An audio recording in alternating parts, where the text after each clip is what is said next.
And I give the word to Oliver Hillel from the CBD Secretariat in Montreal. Hello, Oliver.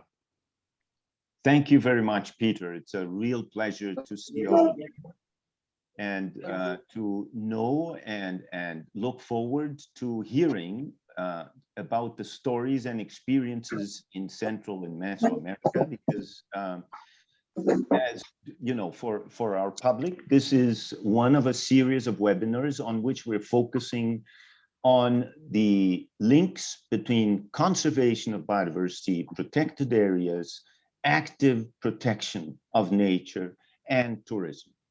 And the general perspective we're giving to those webinars is a conversation between professionals, practitioners and entrepreneurs, people who are running businesses in sustainable tourism that benefits conservation. These are the best practices that in the Linking Tourism and Conservation Network, with the support of the Convention on Biological Diversity, we are identifying the real champions. We call them the LT&C champions. So this webinar today is a conversation between LT&C champions in Mesoamerica and Central America who have teamed up with LT&C to share their stories. And basically the story, what we would like to focus our discussion on is, first of all, to learn about those fascinating examples, but then also to ask them, how are you doing in this completely changed scenario of the post-COVID-19 pandemic tourism scenario? What are the change? What are the supply chain situations that you are facing? How are you doing? How can you continue your conservation of biodiversity mission, even while facing a new paradigm of travel? This is question number one. And then we would like to ask you also, what kind of support and what kind of institutional setup can help you continue in your mission to both run a tourism business and provide conservation and other social and community-based benefits? So without further ado, I give it back to you, Peter, for our exciting list up of speakers today. And I'll come back when we have the questions and answers. Thank you very much. Great. Then I will give directly the word to Mark, who is the president of AME, to introduce. No, sorry, we wanted to start with Kathy, who will report about her. So I have to stop my sharing. Sorry. Kathy, you can share now your screen, and you will report of what we have just published as the LT&C example 50. Number 50 of your great example in Calakmul in Mexico. Okay. Kathy, it's the word to you. Okay, I'm going to start my timer so I don't speak too long. Right. So yes, thank you very much for inviting me to participate in this program. And I wanted to briefly talk about our project that we have going on in the Calakmul Biosphere Reserve in the Yucatan Peninsula of Mexico, which is a biodiversity monitoring project, but run in conjunction with the local communities, that also aims to promote sustainable livelihoods at the same time as monitoring the fauna and devising long-term management strategies for the reserve. So Operation Wallacea are originally a British NGO. We now have offices around the globe, and we put together teams of students, university students, combined with international teams of researchers, to go out to remote locations in order to collect large-scale biodiversity monitoring data for a period of several years, so we can understand what's happening in these ecosystems where we're working, what are the major problems, and what do we need to do about them in order to sustainably manage these reserves in the long term, continue to protect the biodiversity, but provide reliable kind of sustainable forms of income for the local communities that live in these protected areas at the same time. Now, part of our project in Mexico is based in the Calakmul Biosphere Reserve. It is an UNESCO mixed World Heritage Site, so a World Heritage Site of nature due to the outstanding biodiversity, and a World Heritage Site of culture due to the legacy of the ancient Maya and the large collection of ruin sites that we have throughout the reserve, part of one you can see pictured here. Calakmul is also part of this very important biological corridor, which is the Selva Maya, or the Mayan jungle, covering the Yucatan Peninsula of Mexico, parts of Chiapas, northwestern Belize, and the whole Petén region of Guatemala. So it's 10.6 million hectares of continuous forest, one of the large emerging strongholds for a lot of endangered and vulnerable species. The reason that we're working in this area is that we're starting to see quite serious impacts of climate change affecting both the fauna and the human populations here. We've got drastic changes to rainfall patterns, completely unpredictable patterns combined with periods of prolonged drought. And that is leading to the disappearance of aguadas. And these are the only water bodies that we have throughout the entire 2 million hectares of the reserve. It's a big slab of limestone karst. We have no rivers or streams. We only have these low-lying ground where rainfall collects during the heavy rainy season and then provides water throughout the year. And they've been disappearing at an alarming rate. So 90% water loss in the core zone of the reserve by the time we got to 2018. So really severe changes. And obviously that impact of unpredictable or not enough rainfall has a serious impact for the indigenous Mayan communities living in the reserve as well, of which we have 78 different communities in the buffer zone. And these communities have been reliant on relatively sustainable crop-based agriculture based on the milpa strategy used since the times of the ancient Mayans. But it's not really working anymore because the rainfall is so predictable or it doesn't rain at all. And so more and more farmers are thinking, well, if we opt into livestock farming, cattle ranching, then that will be a bit more secure for us, which is incorrect because the cows need even more water than the crops do. But obviously moving towards livestock farming results in complete deforestation. And it's very problematic in a reserve that has an unusually high density of jaguar. So lots of conflict going on too. So the Operation Montecillo project is basically focusing on monitoring the impact of these disappearing aguadas on the flora and fauna of the reserve, implementing aguada restoration work and climate change mitigation strategies, while at the same time helping to provide sustainable alternative livelihoods for the local communities. So each summer we have our big teams that come out to the reserve in order to collect our data. And we're doing standardized monitoring on a wide range of taxa. So with our mammals, birds, and doing our vegetation surveys, and also working with herpetofauna, bats, and butterflies too. So we're using this data to figure out what we need to do in terms of management of the fauna. But in order to run these projects, we need accommodation. I have several hundred students that come out over the course of the summer. So we have built a series of basically field camps and lodges on community land, built in conjunction with the communities, on the understanding that we use it during the summer, and then they're available for the communities to use for regular tourism throughout the year. And it used to be first we built the camps, and then now that they're built, we are now the clients of these community cooperatives, and we pay per person per night to use these accommodation while we're there. At the same time, we've provided extensive training for local cooks, so training in food preparation for large groups such as these, food hygiene, coping with dietary requirements, for example. So these are transferable skills that these local cooperatives can then use for tourism at other times of year. And the big focus is on training of local guides who work with us to help us collect our data. So we provide ecological training skills, particularly in bird monitoring, which is a very useful transferable skill for people to set up as kind of professional guides, as Claudio, you can see here, is now certified to do that. And also they get extensive language training for English because they're mixing with primarily English speaking students for the entire summer. So it's very intensive learning, which gives them employment with us once they're trained during the summer, and also employment throughout the year as well.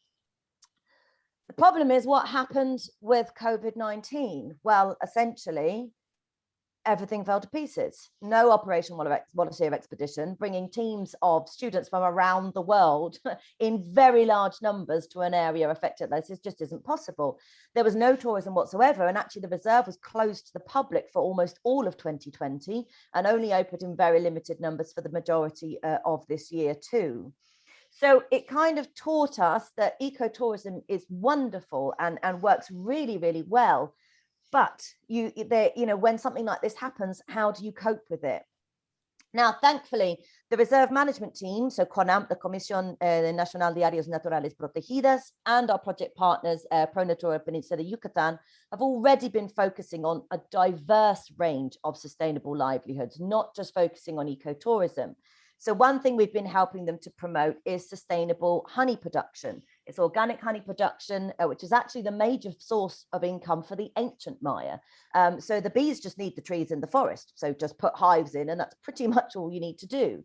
It actually generates comparable income as livestock farming. There's no deforestation required at all, and it has no conflict with Jaguar whatsoever.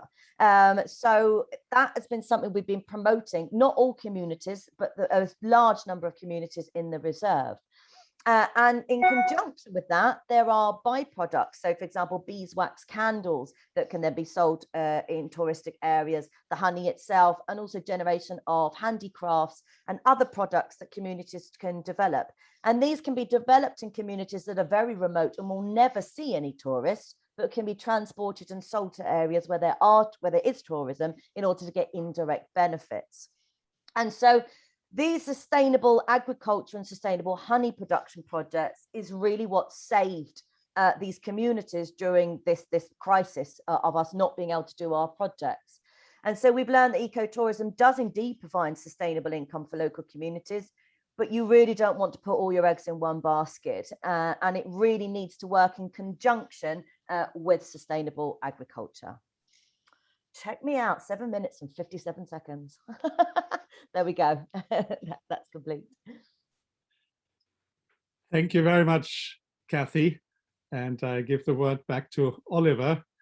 And when you can get out of your screen sharing, I will prepare also while Oliver is talking to the next presentation.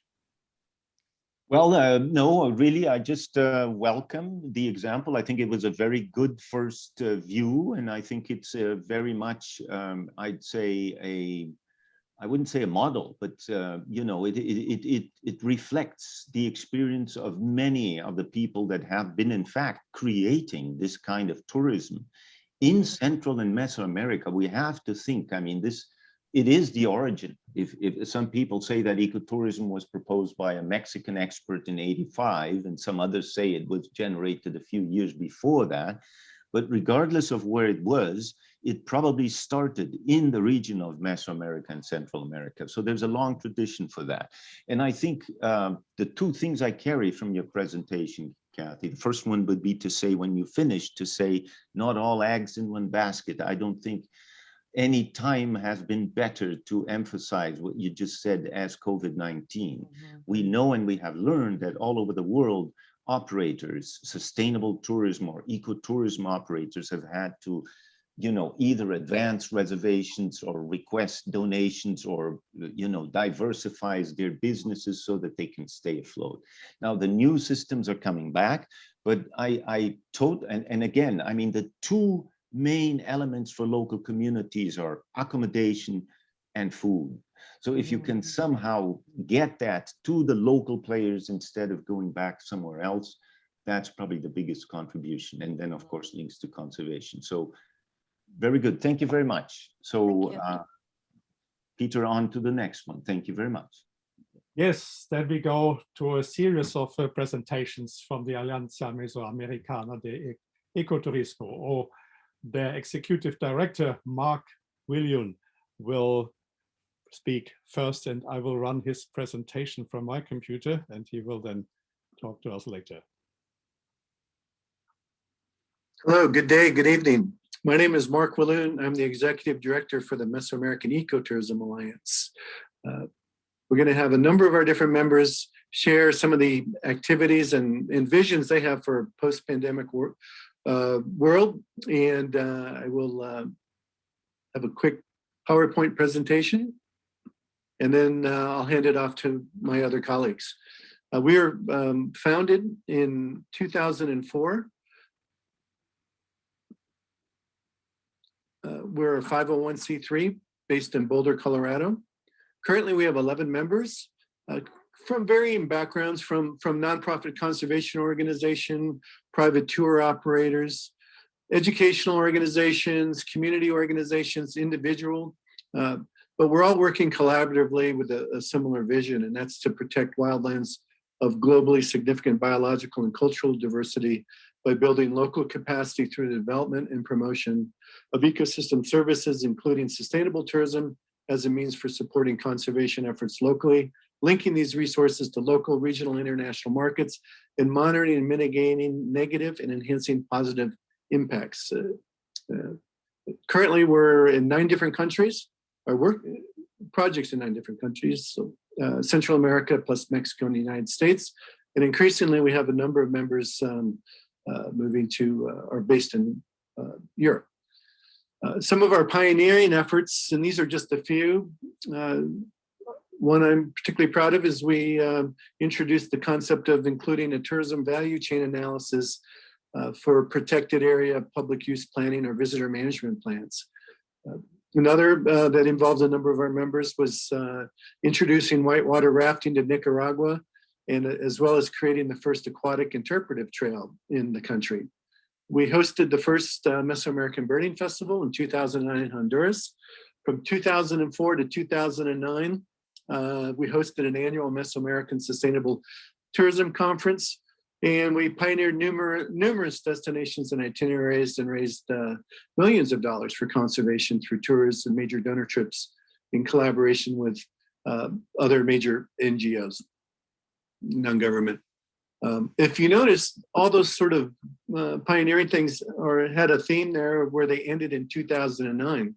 And that, for most of us outside of Nicaragua and Costa Rica, I think is where the tourism opportunities really peaked. It's been a long time. Some of the challenges, and this is for post-pandemic, is it seems like in the US, everyone, as soon as they get their vaccination, they want to go travel. So I see high demand, but less local capacity. And also we're seeing a brain drain. We're seeing some of the best talent leave the region just to survive. What's been ongoing for many decades now is the high level of violence due to drug, human, and arms trafficking, and which contributes to high levels of corruption. This is the most violent region in the world that is not in a conflict zone. So a tough message for tourism. Lack of basic infrastructure investment goes sort of back to all these fundamental issues.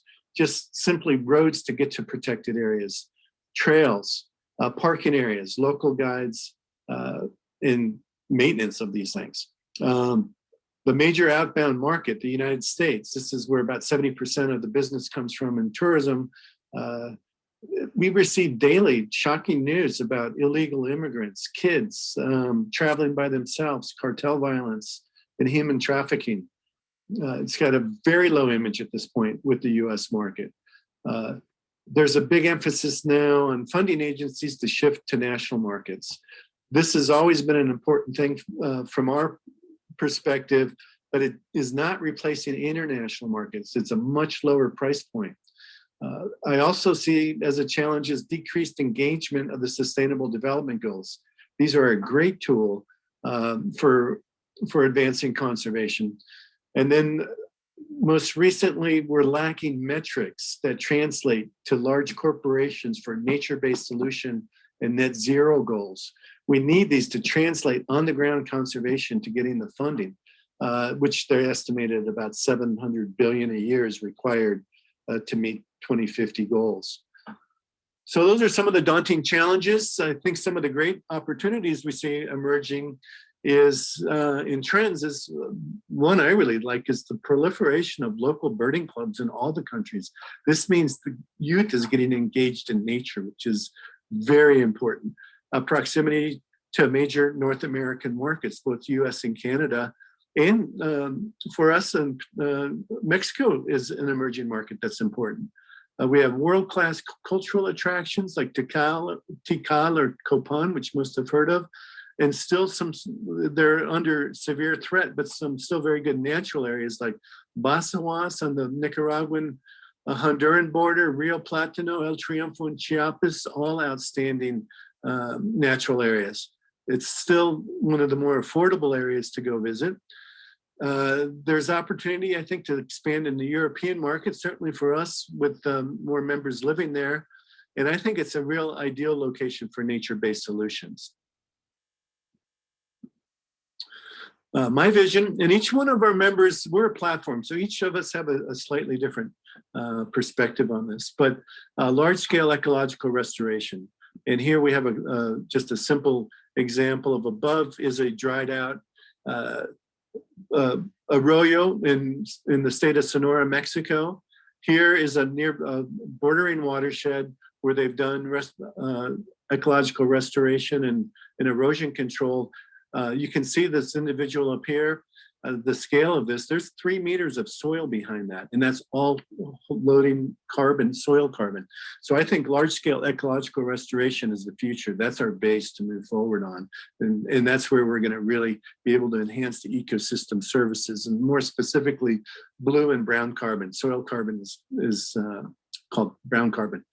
This will create local jobs immediately in collecting native seeds, propagating and planting native species, volunteer tourism, income streams from carbon credits that will then allow us to keep expanding investment in basic infrastructure, creating local jobs, evolve to more developed market segments as far as the tourism perspective, as we get more and more basic infrastructure in place, and then expanding ecosystem services as a conservation tool, which includes tourism throughout the region. But I think the real base is the ecological restoration.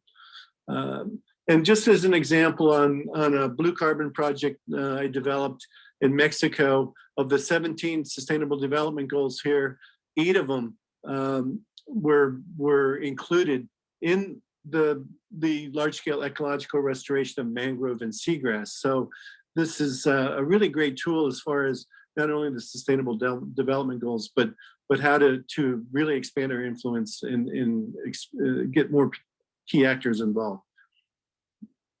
I would now like to pass it over to Marlon Calderon, who is going to talk about his efforts in Guatemala, and you'll hear from my other colleagues as well. Thank you very much. I appreciate it. Thank you very much, Mark. You can unmute yourself if you have any direct comments or get questions from Oliver now. And I will then go and share my screen again.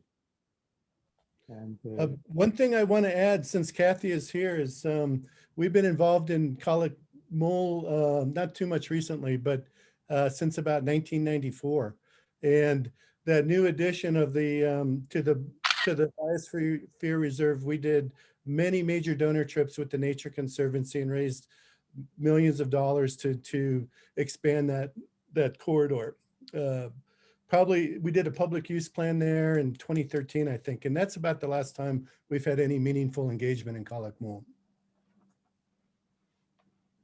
Okay, yeah, but I do think, let me just add, what I'm trying to do here is trying to highlight some of the presentation aspects that might be useful to all the other, participants. And I think you've raised some very important things. Sustainable ecotourism, or ecotourism, let's just call it ecotourism. I've been there 22 years. Really depends a lot from a lot of other things behind the funding. What you refer to the funding, particularly in Central America and Mesoamerica, there usually are public investment in parks or in access or in community building, and then the tourism part is added to it as a way to benefit communities. So one thing that we can see now is, yes, the funding has reduced, but on the other hand, also the answer is to become better at the effectiveness of investing the funding, because in the past also funding has been not too effectively invested. So I think for us in the ecotourism sector, it's very important also to collaborate with our partners so that the reduced investment to the basic public infrastructure that we very often need is at least optimized in terms of their effectiveness, so we can continue, or you can continue doing that. The other thing, the other very relevant comment is related to the local markets. You are correct. In Central America or Mesoamerica, very often you don't have the kind of local markets that you have in my home country, Brazil. In the ecotourism evolution in Brazil, the local market became more and more important, for better or worse. But I think the important thing here is diversification Even if you can't have a local one, look for new ones. There is a new, China, for instance, is becoming the biggest origin as well as destination. So we probably should be thinking about bringing new and additional markets, even if you can't create a local one, while we wait for the traditional North Americans to recover. But very good points. Thank you very much, Mark. Yes, then we go over to Marlon Calderon, who will speak to us from Guatemala. And he has also sent me his presentation on conservation and bird watching at Lake Atitlán. He speaks in Spanish to us, but he has English subtitles. And I will now share my screen again and run this presentation.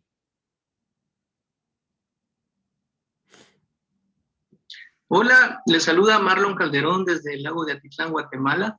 Tengo el gusto de presentarles esta ponencia denominada Conservación y Aviturismo en el lago de Atitlán.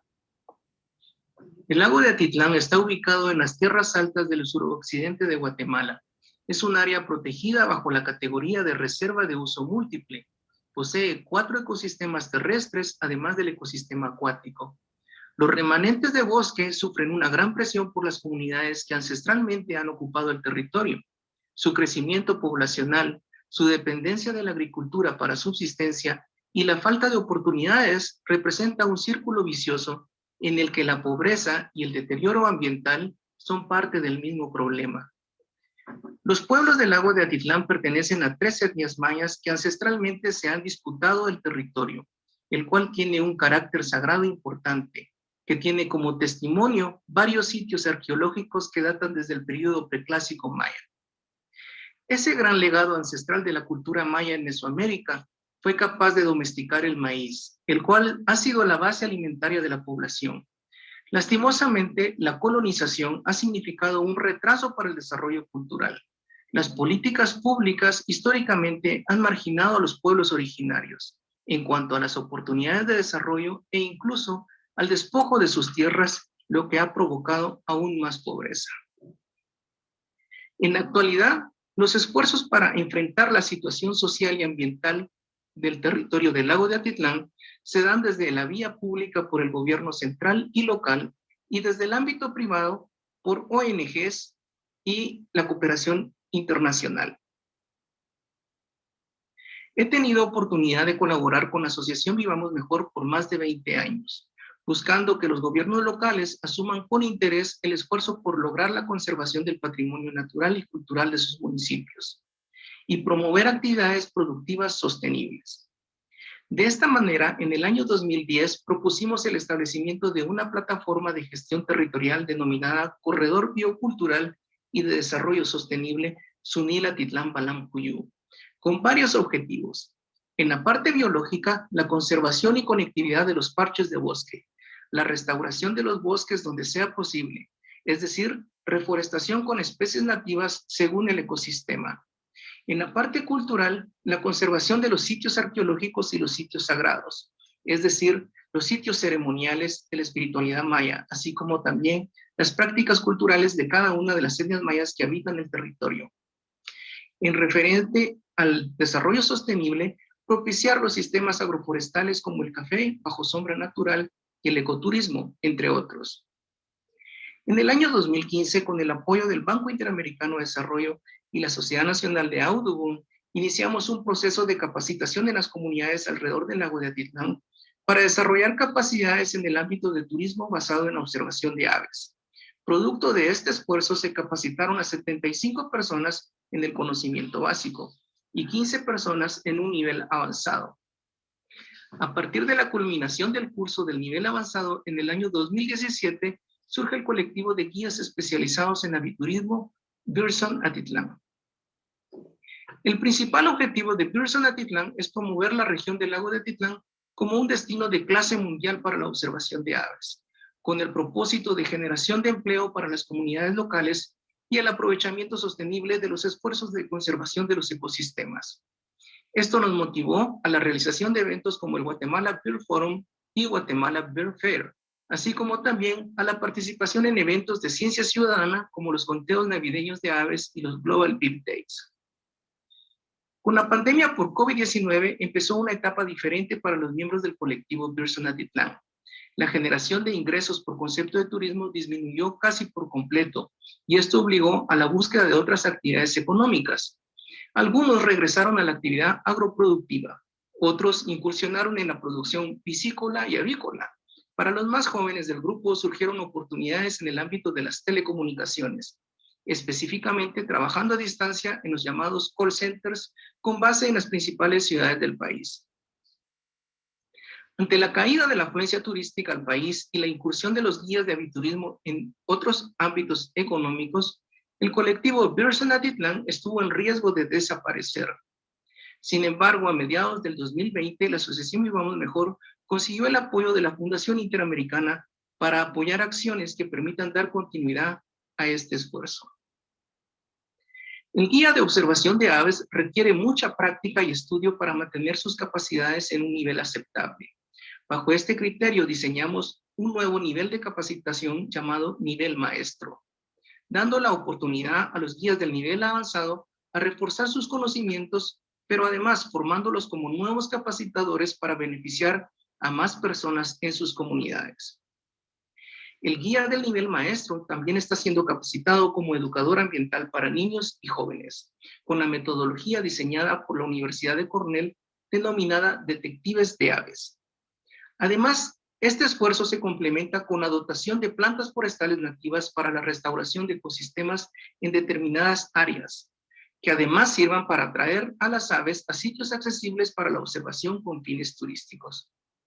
La crisis económica generada por la pandemia también tiene un impacto en la conservación, pues aumenta la presión sobre el uso del suelo con fines de producción agrícola y por ende el avance de la frontera agrícola.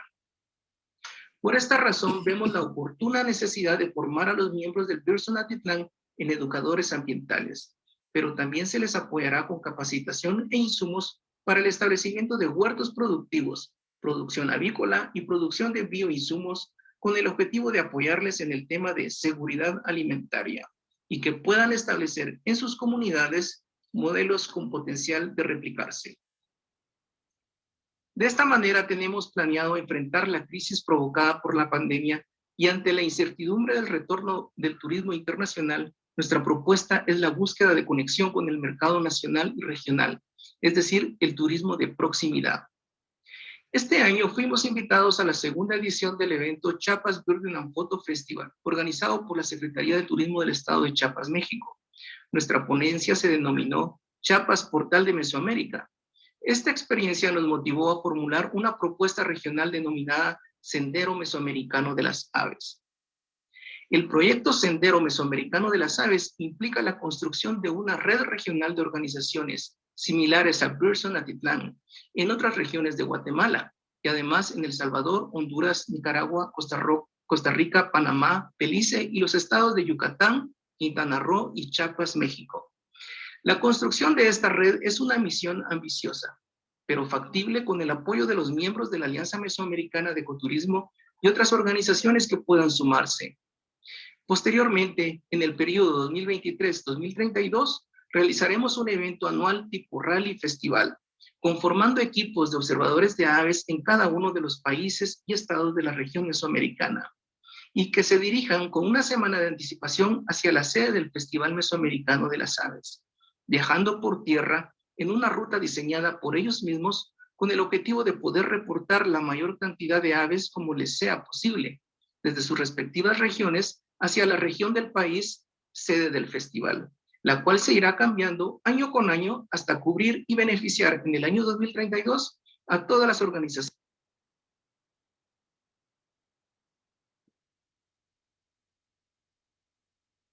Thank you very much, Marlon. If you want to unmute yourself, then you can talk to us directly. I don't know whether you understand English or speak English. Do you want to unmute yourself to say anything, Marlon? Muchas gracias. Oliver is probably understanding Spanish. Claro que sí, si usted quiere decir algo y prefiere que yo lo traduzca, estoy a su disposición, pues. Gracias, muy amables. Pues para mí es un gusto hacer esta intervención y compartir un poco los esfuerzos que estamos haciendo en el lago de Atitlán y con el apoyo de la Alianza Mesoamericana de Ecoturismo. Es un buen espacio para intercambiar ideas y seguir aprendiendo. So Marlon just told us that it's a pleasure to be here with you, with all of you, and that he looks forward to the exchanges with you on the experiences he's had in ecotourism in Atitlán. And maybe I can just then add 4 points, which I will then also quickly translate back to him. The first one is, I think, one thing he raised, which I think is very real, is the expectations of communities, particularly in Central and Mesoamerica. This must have been a very hard year for all of you, because ecotourism raised an expectation to say, don't you go and use your natural resources unsustainably, because, you know, people want to see it. And all of a sudden people weren't there. So exactly the kind of thing that Marlon was referring to happened all over the world. And it is, basically it is when communities begin to understand the means of production and to deal with markets and risks, and then they understand those issues that things go up and down, but it's not very easy in the beginning.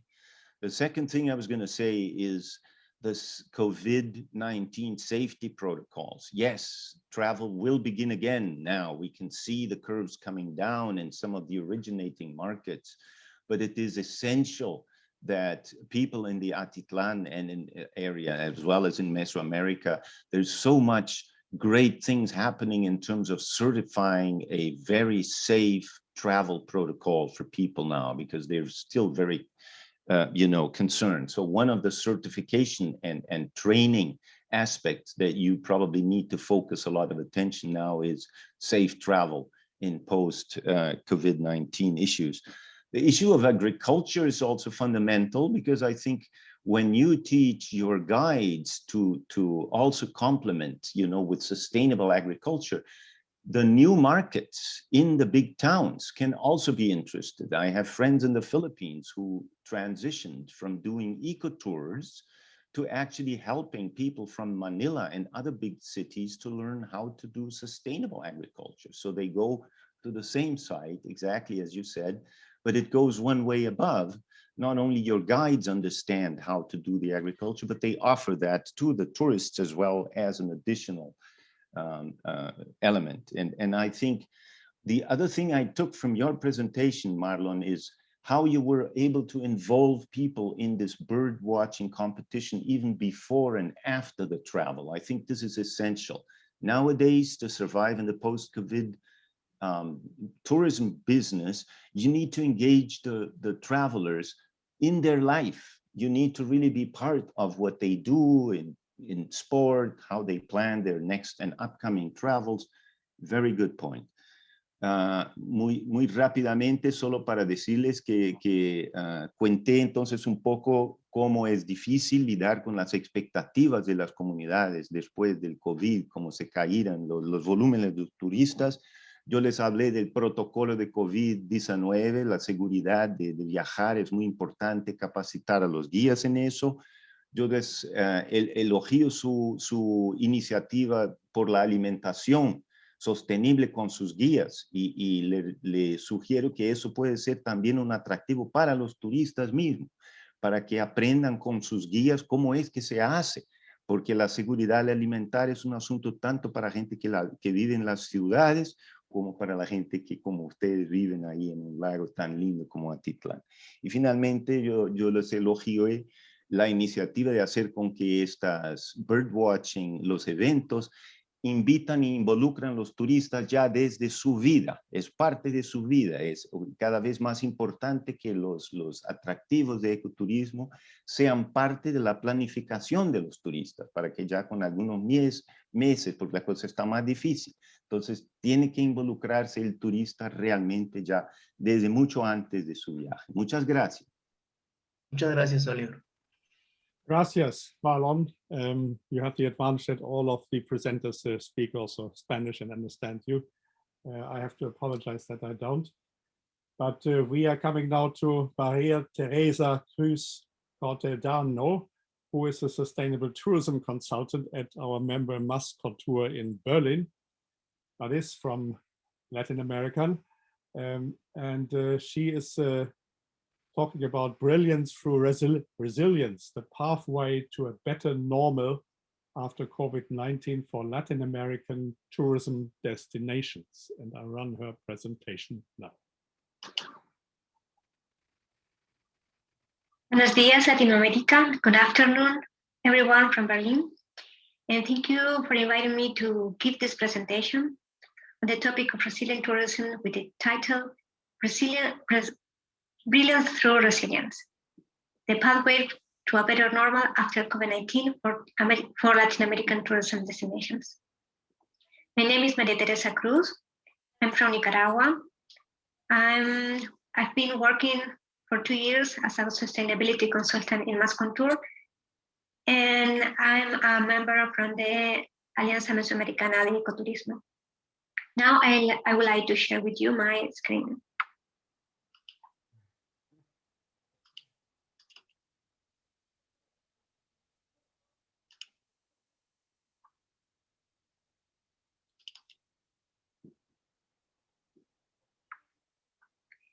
Well, we know that the COVID-19 pandemic represents a crisis in the history of the tourism that has never occurred on this scale before, and whose consequences for the future can hardly be assessed so far. We in Mascontour believe that satisfying guests and workers, high quality of living locally, as well as commercial success for both destination and business can likewise and in the long term all only be achieved if we put the resilience of destination and companies at the center of the tourism development. The big question now is what means resilient tourism and how can we achieve resilient tourism? Therefore, I would like to introduce you to Mascontour resilience model, which forms the basis for our consultant services for destinations and companies. We are focusing on 4 components that form, from our point of view, describe what resilient tourism is about. The first component is about innovation and adaptation. Tourism trends come and go ever faster, and customer preferences are becoming more and more individual and differentiated. The objective of constant innovation and adaptation, therefore, is to achieve a stable, consistent, and future-oriented development of the destination and the business, so to permanently strengthen one's own market position amid the competition. This requires a coherent and internally consistent tourism management based on leadership, collaboration, trust building, and decentralization, and characterized by agility, flexibility, creativity, as well as a clear purpose. A second component is about anticipation and transformation. Megatrends like digitalization, mobility, health, and safety change our world, both fundamentally and in the long term. This equally and especially applies to the tourism sector, which is already characterized by interconnected and very complex structures, and is particularly subject to social, political, technical, and other influences. It is therefore imperative for destinations and tourism business to deal with emerging megatrends and introduce transformation process where necessary to avoid collapse under the pressure of modernization. The third component is about protection and preservation. Hardly any other industry is thus as tied to intact natural and cultural resources as tourism is. Furthermore, people and their relationships with one another play a prominent role in tourism. Protection and preservation of natural and cultural resources, as well as of human rights, requires, therefore, extensive sustainability management, which unconditionally recognizes the limits to sustainability and growth in tourism, and focuses on quality instead of quantity. The fourth component is about prevention and mitigation. We know that the tourism sector is fundamentally exposed to a wide range of risks, such as political, social, ecological risk, economic, technological, as well as health and security risk. It is therefore of absolute importance for the tourism sector to ensure that nature, culture, heritage, and social well-being remain largely intact to prevent a loss of demand and image, and to maintain stability and profitability in the long term. To be able to effectively respond to the multitude of potential hazards and their risk, the tourism sector requires reliable risk and crisis management, which provides security, deals responsibly with uncertainties, and ensure trustworthy communication inwards and outwards.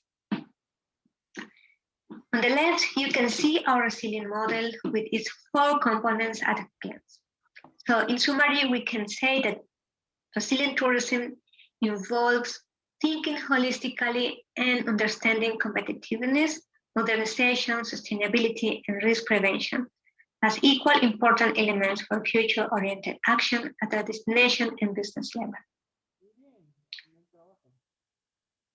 And how can we apply this model to protected areas in Central America? So in Alianza Mesoamericana de Ecoturismo and Mascontour, we are working together to develop and launch the Sendero Mesoamericano, the Mesoamerican Trail.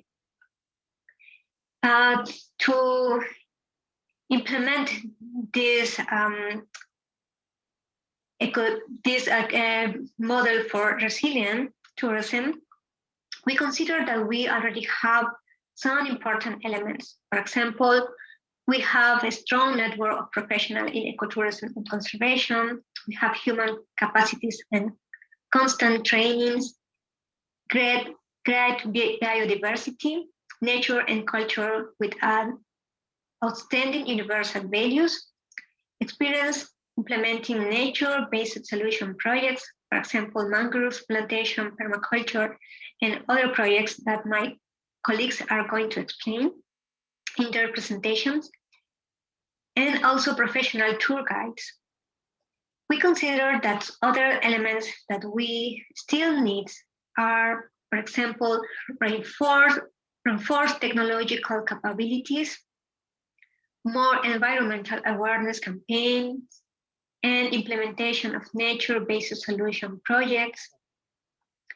We need international support for monitoring the correct use of green climate funds, and that these funds can be administered by credible organizations that guarantee resilience in our protected areas. We need international support to ensure that the authorities comply with environmental laws and international agreements. But not only authorities, but also the companies. We need support to ensure respect for human rights of indigenous communities, environmental leaders, and activists, and to denounce violation of these rights. We need international support to denounce the massive exactions of resources through concession in protected and conserved areas.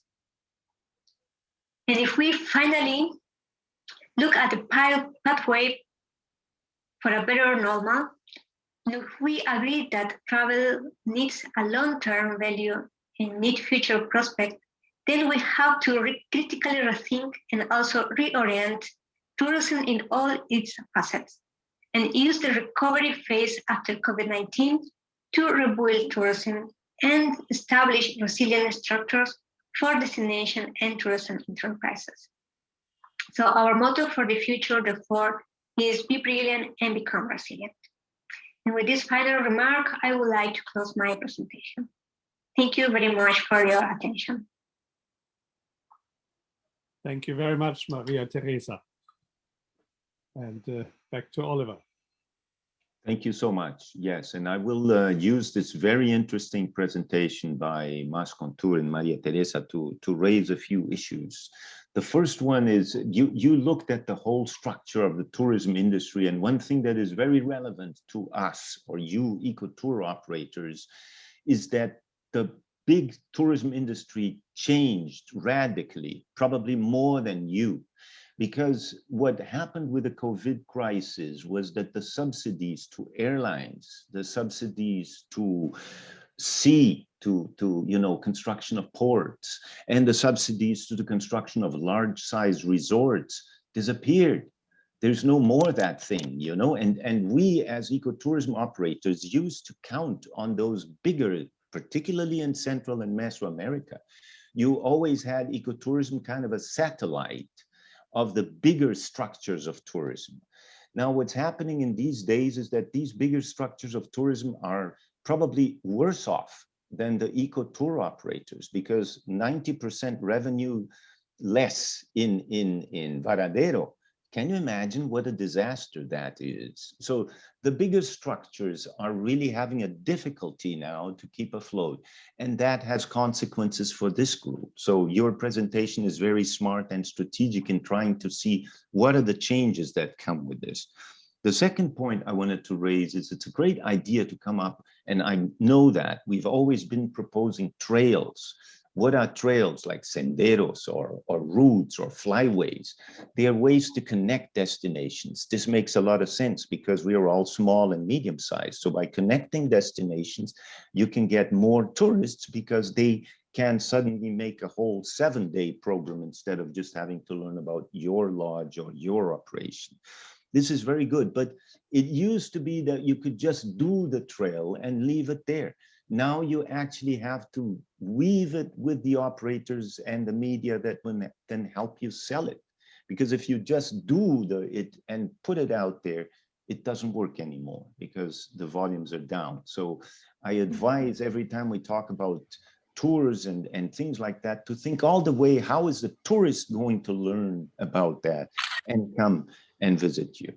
And the last comment I had is exactly, I think your presentation is very important, Peter, also for our message to the agencies that support tourism, because one of the things we can see is the risk of building the professional networks. So some of the funds of the World Bank in Africa, for instance, in African ecotourism, are being invested just to keep salaries going so that people, exactly as you are all saying, don't change business. And then when there is a reuptake of the tour, you don't have them anymore because they went on to other businesses. So thank you. Very good presentation. Thank you. Yes, and now we are coming to the world champion in linking tourism and conservation as a whole country, to Costa Rica, who is also profiled as an own countrywide LT&C example. And we have the pleasure to have Andres Alvarado with us, who is the owner of the local tour operator Forest Alive in Monteverde in Costa Rica. And he has provided also a fixed presentation on Monteverde, a laboratory for conservation and tourism. And I will share my screen and he can relax and listen to himself. Slideshow play from the start.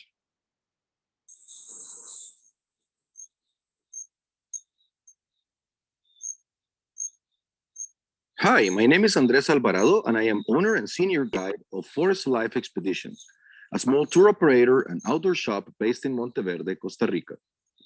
Monteverde is a world-known area due to its conservation achievements, as well as for becoming a world pioneer in ecotourism.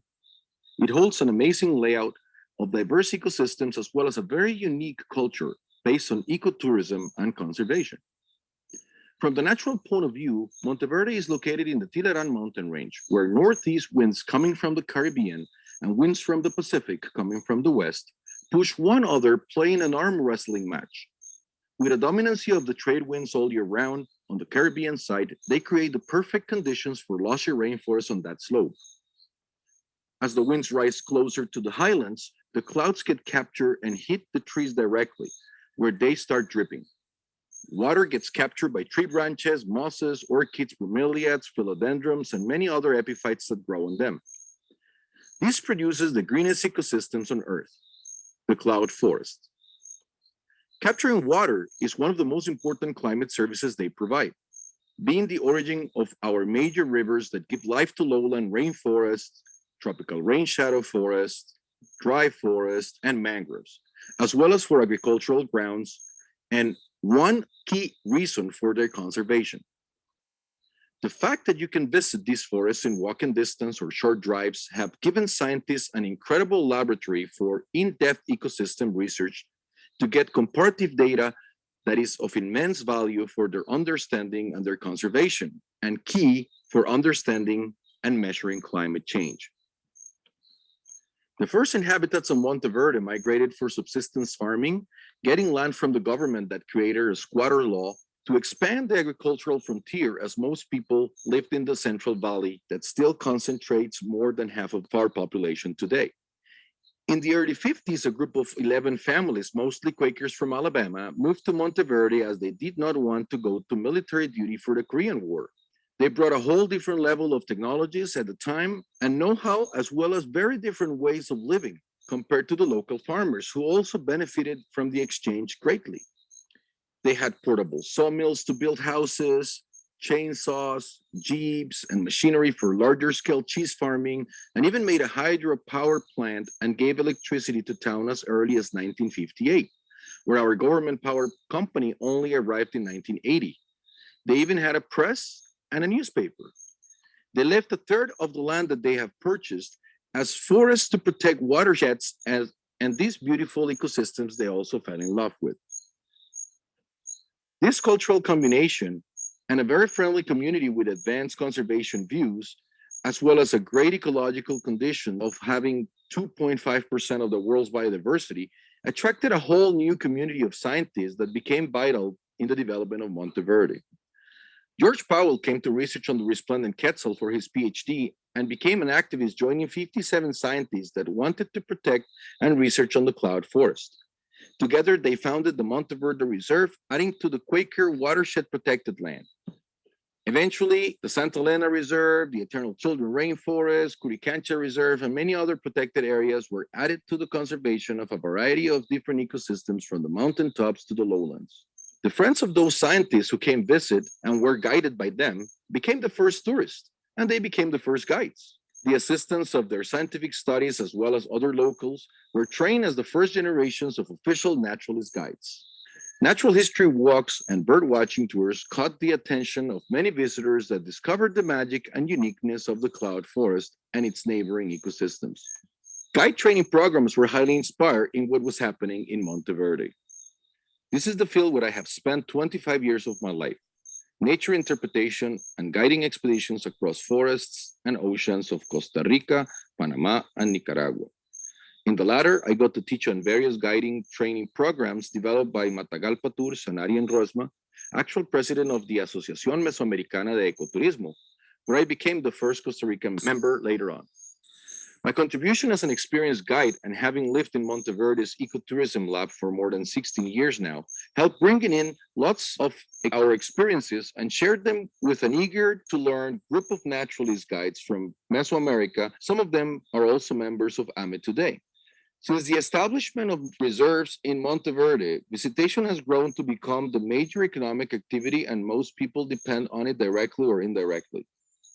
Therefore, a great number of tourism services and activities connected to nature experience and deep nature contemplation, or rushing in adrenaline in zipline, or rappelling a waterfall, or climbing a giant tree were developed. The first ziplines in the world through the forest canopies started here. Other activities were added for ecotourists or adventure-seeking ones, like hanging bridges, a sky tram, which is a modified ski lift that goes up to the Continental Divide, Tarzan swings, canyoning, tree climbing, bungee jumping, horseback riding, ATV tours, coffee, sugar, and chocolate tours, as well as various specialty life animal learning centers like the Frog Pond, the Serpentarium, the Bat Jungle, Butterfly Gardens, and world-famous Hummingbird Gardens too. All these learning centers allowed visitors and also locals to learn about the importance of the conservation of their surroundings and their species that live there. They also contribute to the various education programs for the communities around Monteverde and other areas of the country where they get to experience wildlife closer. With COVID-19, the economy of the area crashed dramatically, as we know tourism was one of the most affected industries worldwide. All hotels closed at first. Some never reopened. Employees were let go, as the pandemic brought a big uncertainty. Most of these employees were from other areas of the country. So they left, and that also left a gap if tourism slowly gets back to normal. That will be one of the first challenges, to get back to the level of service and know-how we have achieved through decades. But I think Monteverde has a strong base and its community to recover faster than most and help shine some light to success stories. Also, once we got airlines getting back to our country, we have seen Monteverde still gets visited even if the flow is low. That allows for resilience to hold up for the better times to come. Like their ancestors, many people in Monteverde went back to subsistence farming. Conservation NGOs have contributed greatly with forest restoration, conservation, research and education programs in the past, but today they're also leaders in the resilience of the community, with different projects like home and community farming support, help channel community donations, and even have adopted a crypto coin that is used to support activities and pay people that adopt conservation practices, where they can exchange at community farmers market, and in more adding community businesses that help support this community project. This is also why at the Alianza Mesoamericana de Ecoturismo, we are very interested in learning about how things develop in Monteverde and in Costa Rica in general, to help follow the good examples and apply them in the Mesoamerican region, and also learn from the mistakes.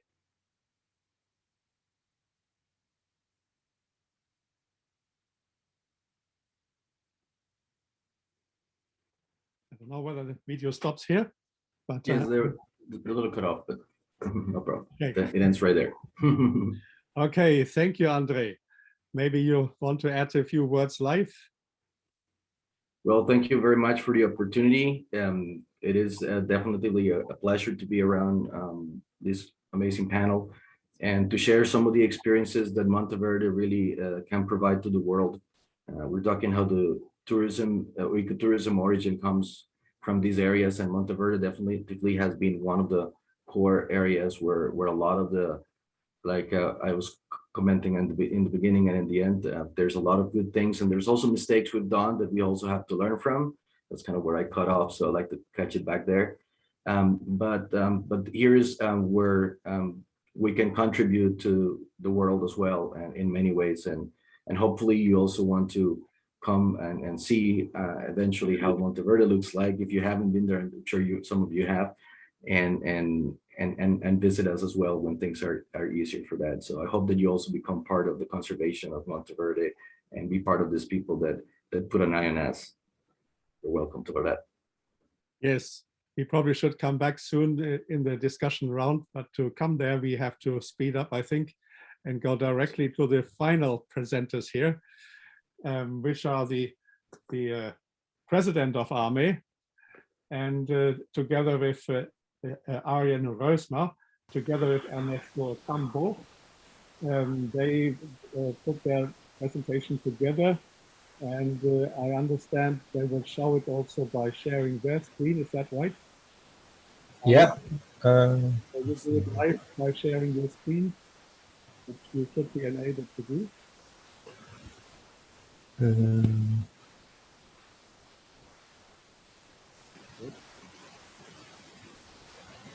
Yes, is it visible right now?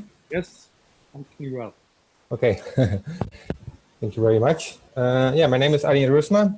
I'm the founder of the Nicaraguan tour company Matagalpa Tours, also co-founder of the environmental education program Aguali, and the actual president of AME.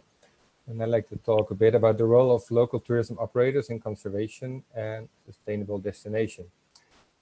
Specifically about our experience as Matagalpa Tours. I think we heard a lot of, already to step out a little bit out of my presentation, we heard a lot of nice information already, also from Maite about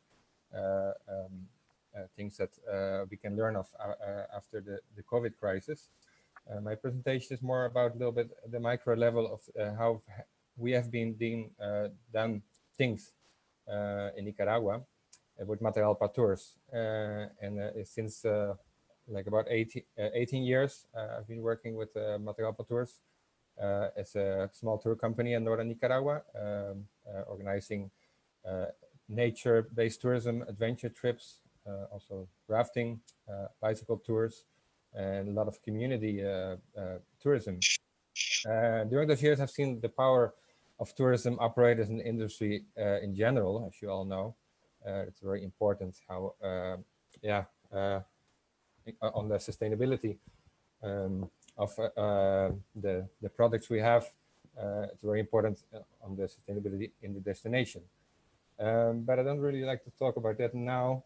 I'd like to answer one question of Oliver. That is, how do we do? And actually, in Nicaragua, I'll go to my next slide. In Nicaragua, we have been 3 years in crisis right now. We have, some of you might know, since 2018, we have had a social political crisis, and as all the tourism industry nationwide, we have become without any income since 3 years. So for us, it's a little bit different. We have had a longer crisis, and the COVID crisis came on top of that. So how do we do after 3 years of crisis? I can respond with, I think with my team, we have been diversifying, and we've been focusing by our passion on environmental education. We've been working on our biological station, Aguali, what my colleague Ernesto will explain more about that after my presentation. And I think that has give us a positive way, positive mindset to continue having a positive footprint on the local community in Nicaragua. And that has been possible, especially because of the support of friends, clients around the world who have been supporting that program financially. And that is due to, as a company, we have been working a lot during the whole life of our company, almost 20 years, to invest in the human development locally, especially of our people in the office, our guides, our drivers, the people, suppliers in the field. On the picture, that's in 2017, back in the good old times. That's part of our team. Arjen, I'm not sure whether you're showing your slides in full screen. I still see the first slide, and have you put them on slideshow? Full screen? Okay, then something went wrong. I will do it differently. I will share again. Sorry.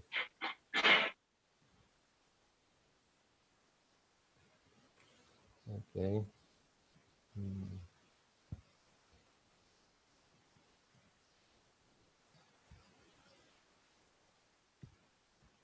Oh, I'm sorry.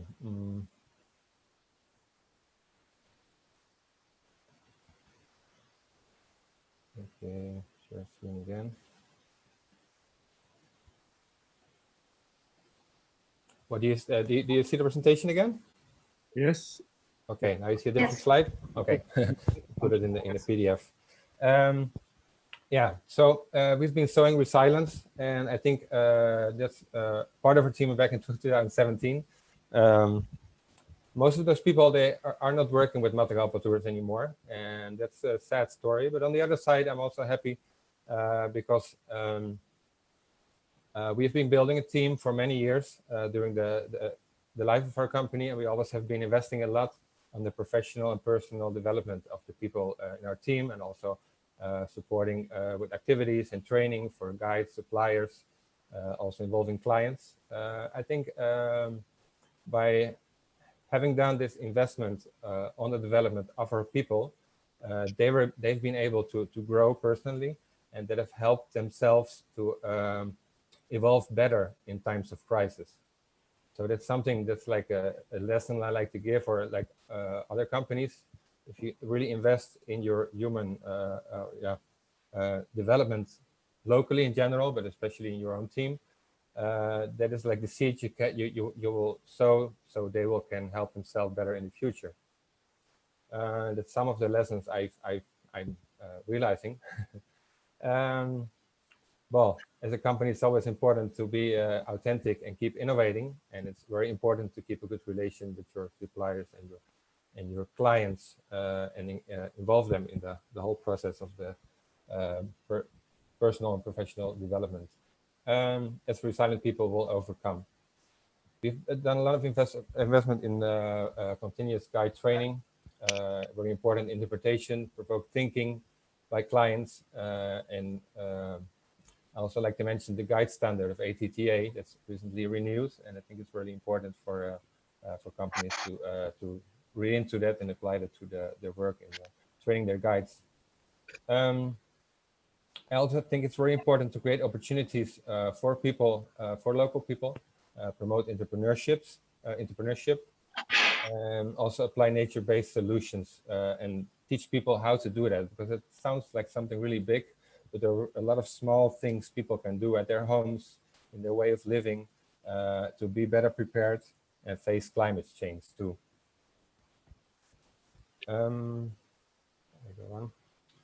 Well, I will be finishing my presentation and introduce my my colleague Ernesto Ocampo. In his own presentation, he's not a lot on the pictures. I put this very nice picture of him laughing here.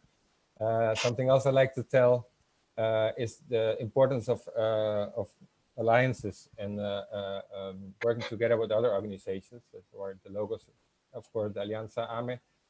Mascontour is recently also a member of AME, and we're trying to partner to work on new projects together in Latin America, West America, and the Sendero Mesoamericano, the Mesoamerican Trail is one of the projects we're really trying to work and looking for funding too.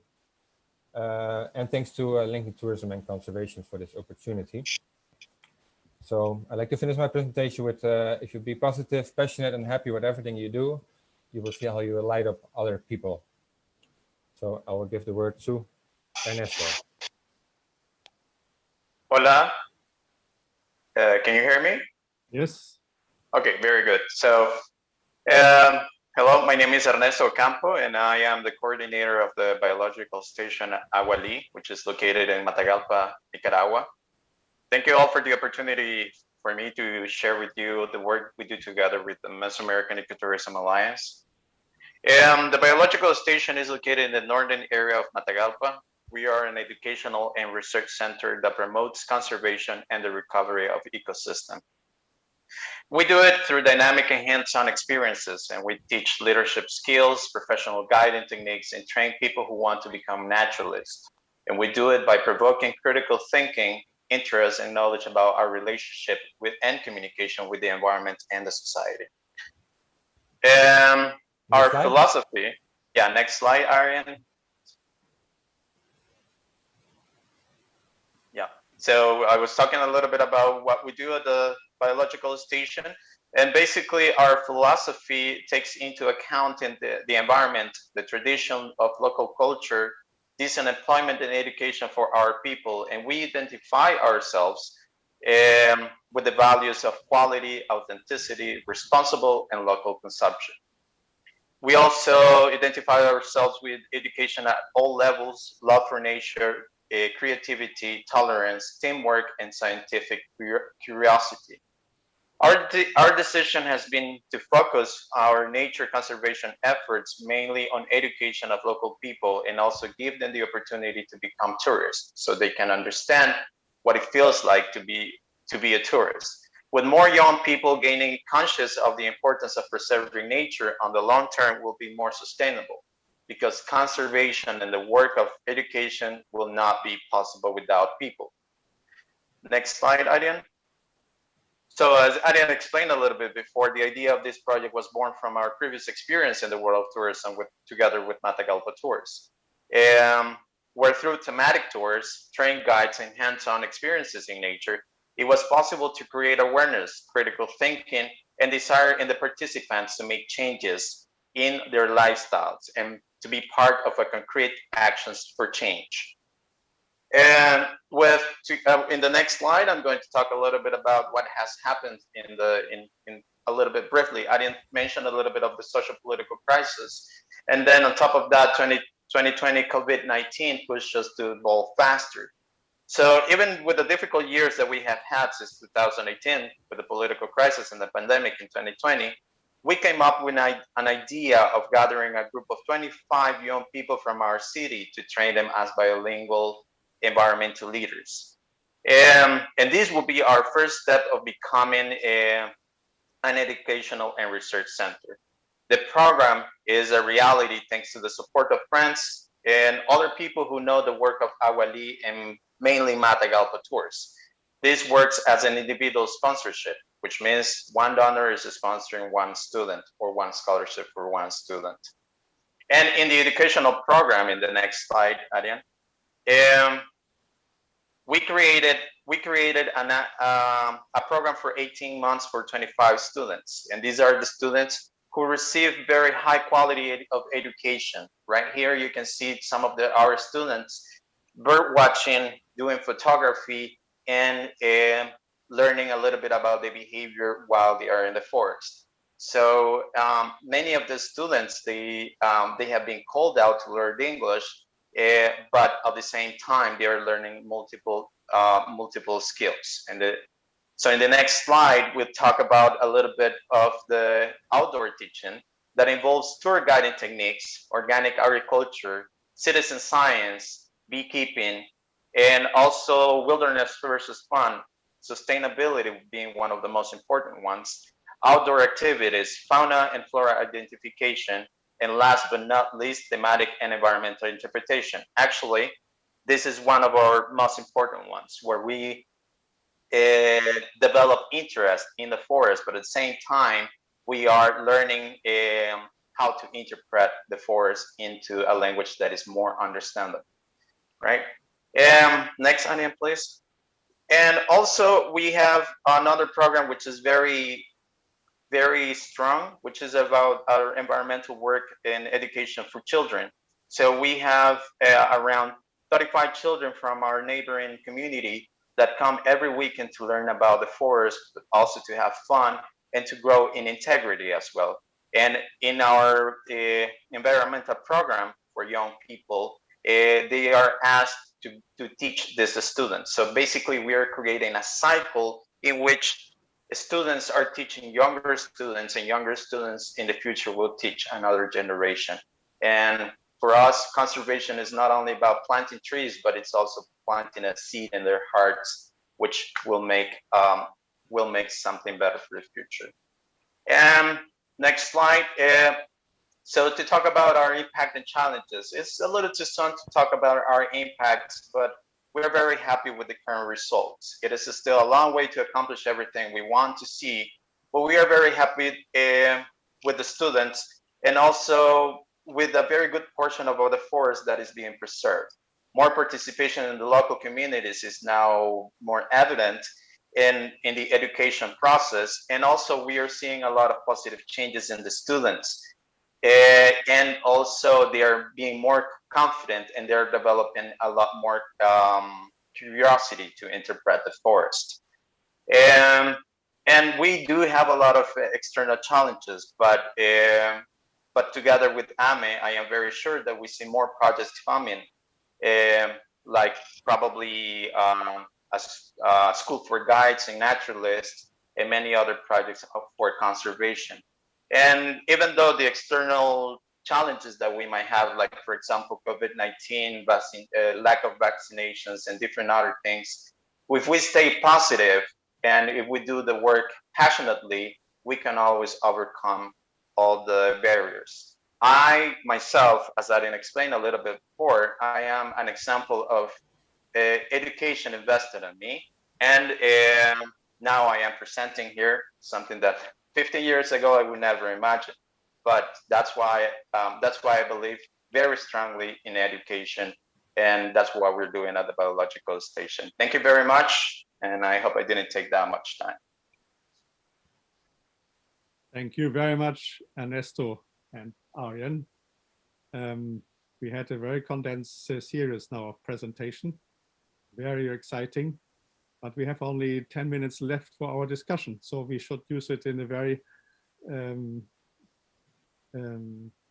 profound way. Oliver, you are leading the discussion round. Maybe I could just, yeah, you're right. We have 10 minutes, and I would love to open for questions from the entire group. But maybe I will just start by saying, Andres, thank you so much for your presentation as well. what many people don't know is that the whole environmental movement in the United States certainly started because of documentaries made in Monteverde. So that the thing goes, I mean, when we think of what we were looking at in the 60s and 70s, very often it was the people doing research in Monteverde. So you are also a generator of attractions. You started the Canopy Walkway, you started the Butterfly Garden, so many things that you find in ecotourism attractions all over the world today were actually kind of, you know, incubated in Costa Rica. So very good point. Question is, where now? And I think one of the things that Costa Rica did very well, and many countries should learn, is how to do greener subsidies, the whole government machinery behind supporting green development. This is very innovative. If in Costa Rica you don't cut the forest, you actually get some money from the government, as against in Brazil, where you actually get to pay less if you cut the forest. So all those things are very good. I think also one thing that I saw from Arjen, and I also want to bring back from the presentation from Ernesto, is we used to train people to be guides, and that works when you actually have tourists coming in. Now, I would suggest that from now on, we do something that we did in Brazil many years ago, which was not only train people to do the guiding, but also kind of incubate them to understand the working of the tourism industry, so they can also figure out exactly where to fit and how to add their value to the chain of services that is part of tourism. Because not always is it in being a tourist or a tour guide, sorry. So all I'm saying is, I did that too in many years in my work with the NGOs. We used to go places and we trained 150 guides in the community so that the national parks that were going to receive a lot of tourists would get those, and then we would, you know, do cooperatives and other ways so that they would benefit all. But the point is, when there's not enough tourists, then it's probably better to help them to do some kind of a hackathon for solutions on where the supply chain can still be addressed. And maybe it's as a traditional tour guide, maybe it is as a kind of a small operator or provider of services, or train the trainers specialist. You know, there's so many options. Anyway, those are my thoughts. But now, before even letting any of the panelists respond, I would like to see if anyone just from the whole group has any question to the panelists. Just raise your hands and unmute yourself if you want to raise a question. I don't know if Sergio is still there. I mean, I would love to have his perspective as well. But Sergio, are you still there?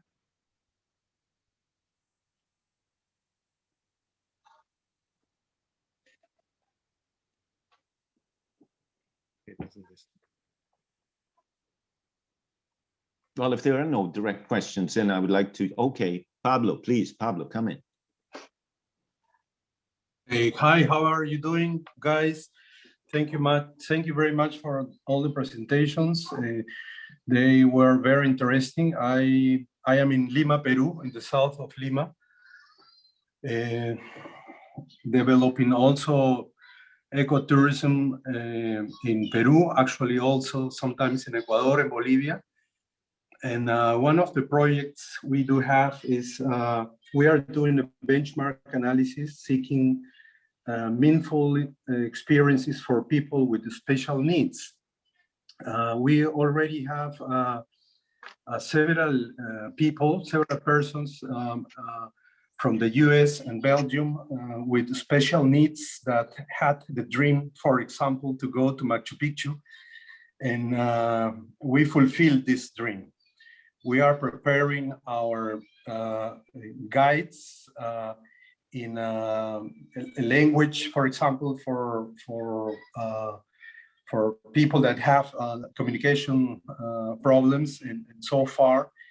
And I wanted to know of the people that made the expositions, if you guys have experience on this matter, so that we could share or learn something about your experiences in dealing with people with special needs. Thank you very much.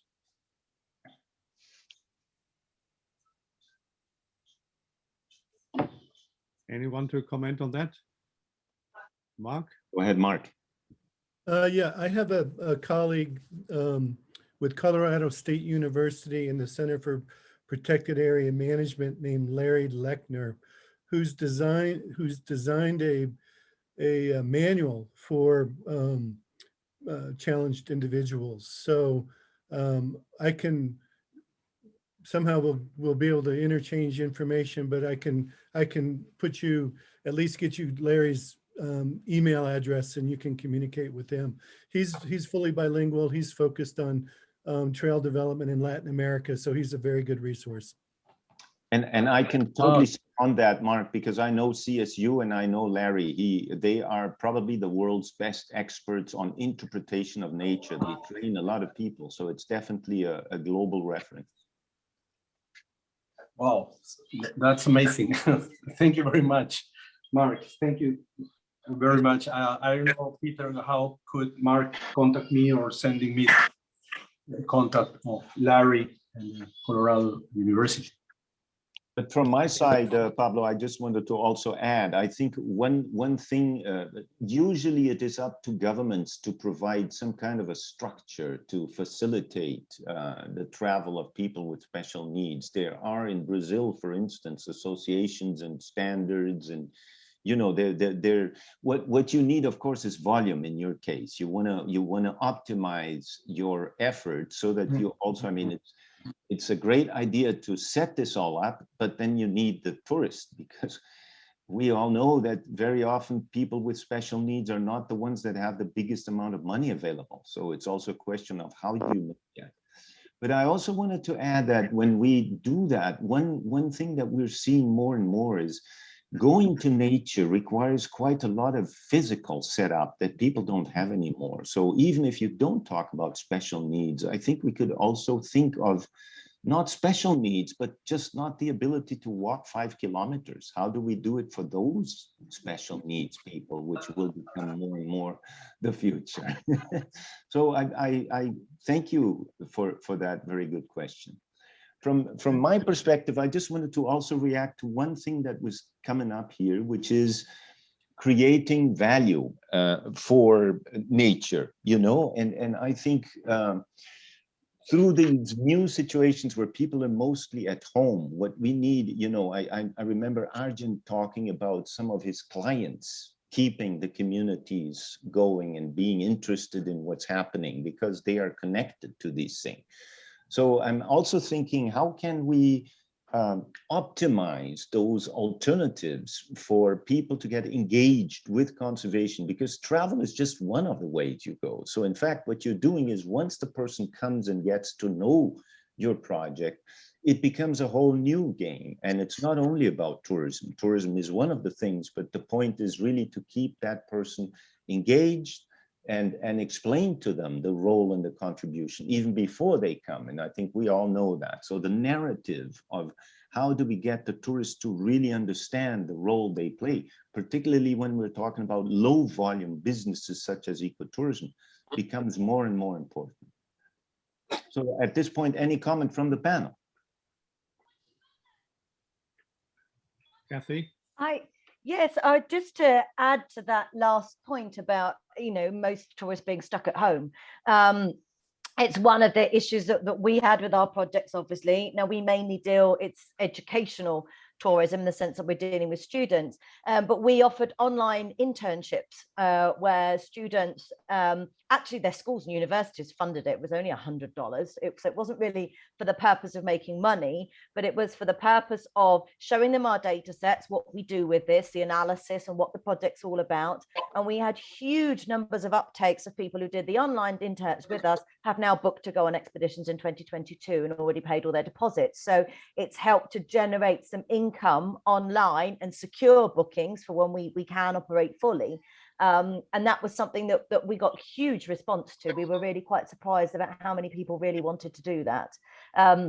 And we did online wildlife photography courses. We've done online medical training courses, online science and geography internships.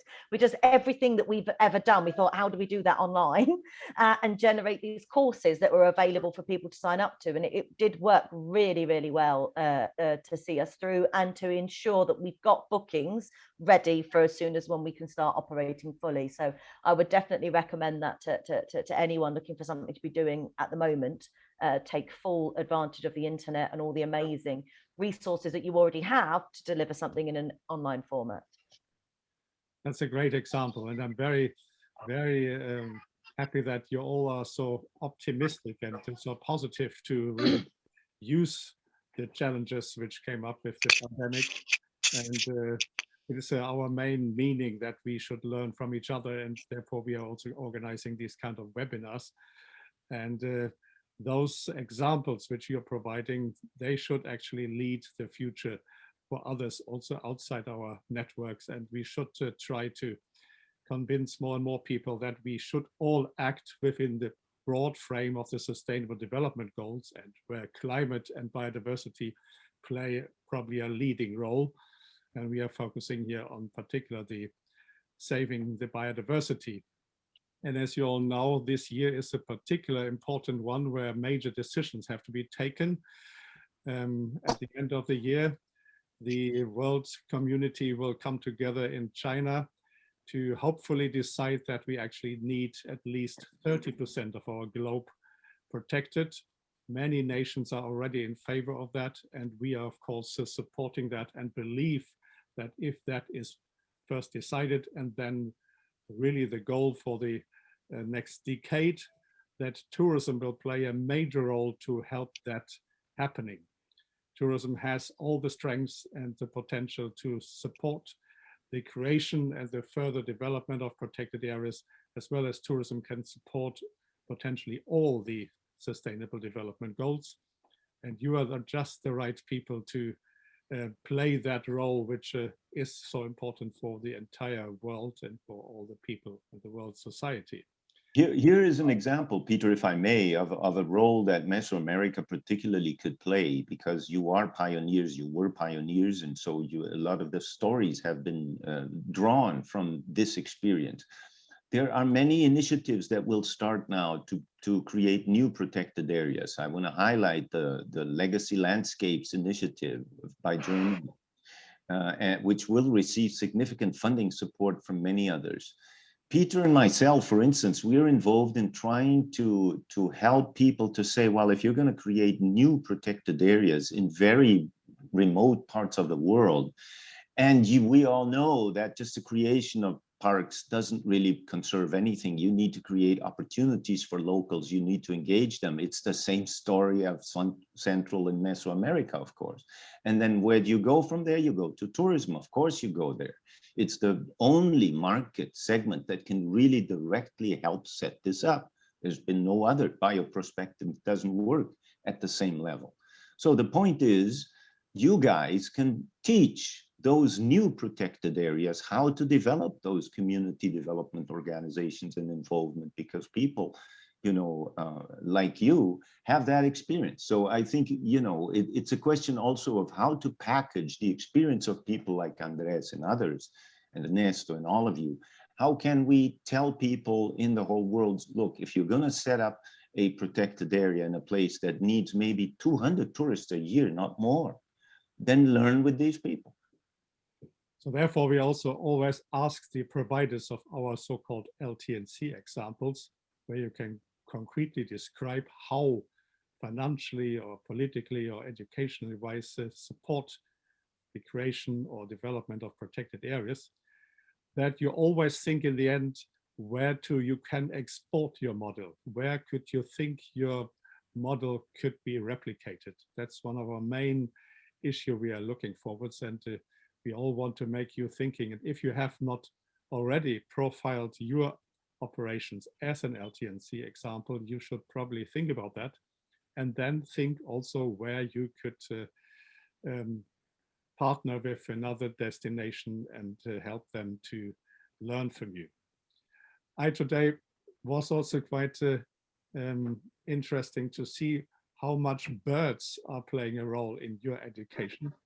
And birding tourism is obviously also playing an increasing role, as there are millions and millions of bird watchers and those which want to see all the species in the world. And I, in this context, would like to have a look at our Cambodia LT&C example, because that's a very interesting system where you pay what you see. They have invented a kind of schedule to with the local community-based tourism, that they invite bird watchers to come to them, and if they don't see any birds, they will not have to pay anything. But the more birds they will see, the more species they see, they have to pay more. And that is then also in creating a major interest of the local people to provide also the natural conditions so that there are many different species of birds. And so that is a very interesting model which you could also probably try to implement in your work. Yes, I think we are coming to an end, and if you are not already a member of our global network, you may be inspired by these presentations to become one, and may think about whether what you are doing is already meeting the criteria of being an own LT&C example. I mentioned in the beginning that we have just today featured the 50th LT&C example with the one which Kathy Slater talked about in Mexico. And I think we will soon have the next one, which I think is coming from Germany. So I would like to thank you very much. I will stop also the recording here, and